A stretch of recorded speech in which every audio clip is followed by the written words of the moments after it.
দশম গ্রেড বাস্তবায়ন সহ ৩ দফা দাবিতে প্রাথমিক শিক্ষকদের কর্মবিরতিতে বিভিন্ন স্কুলে স্থগিত রয়েছে বার্ষিক পরীক্ষা।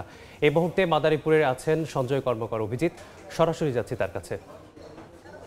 দশম গ্রেডে বেতন স্কেল সহ ৩ দফা দাবি নিয়ে রাজপথে নেমেছে মাদারীপুর সহ সারা বাংলাদেশের শিক্ষকরা। তাই অংশ হিসাবে মাদারীপুরে সরকারি প্রাথমিক বিদ্যালয়ের শিক্ষকরা কর্মবিরতি পালন করছে। তাদের সাথে আমরা বলেছিলাম তারা আমাদেরকে এবং সেই প্রজ্ঞাপন যদি বিলম্ব করা হয় তাহলে কিন্তু তারা পাঠদান করবেন না।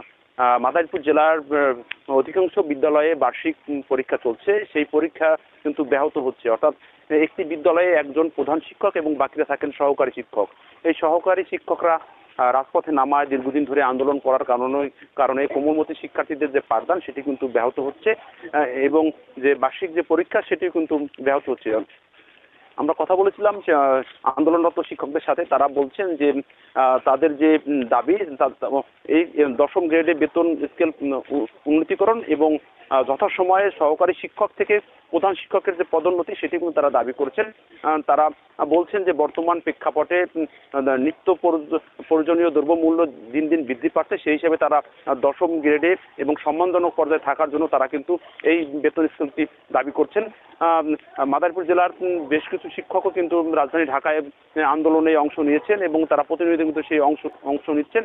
এছাড়া জেলার যে শিক্ষকরা রয়েছেন তারা কিন্তু পূর্ণ কর্মবিরতি পালন করছেন। সকালে একটি বিদ্যালয়ে কিন্তু কালকিনি উপজেলার অধিকাংশ স্কুলের শিক্ষকরা কিন্তু জড়ো হয়েছিলেন এবং তারা কিন্তু যে কর্মবিরতি সেটি কিন্তু চলমান রাখবেন বলে আমাদেরকে জানানো হয়েছে। শিক্ষকরা বলছেন যে এই পরিস্থিতি একমাত্র সরকারের পক্ষ থেকে বারবার আশ্বস্ত করা হচ্ছে যে তাদের যে দাবি সেটি মেনে নেবে, কিন্তু সেই দাবি মেনে নেওয়ার ক্ষেত্রে কিন্তু তাদের যে সময়সীমা সেটি কিন্তু অতিক্রম করছে বলে শিক্ষকরা বলছেন।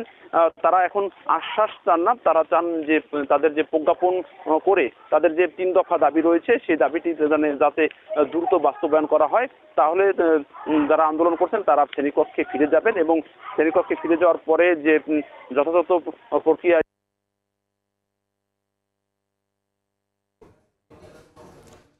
যুক্ত ছিলাম মাদারীপুর থেকে।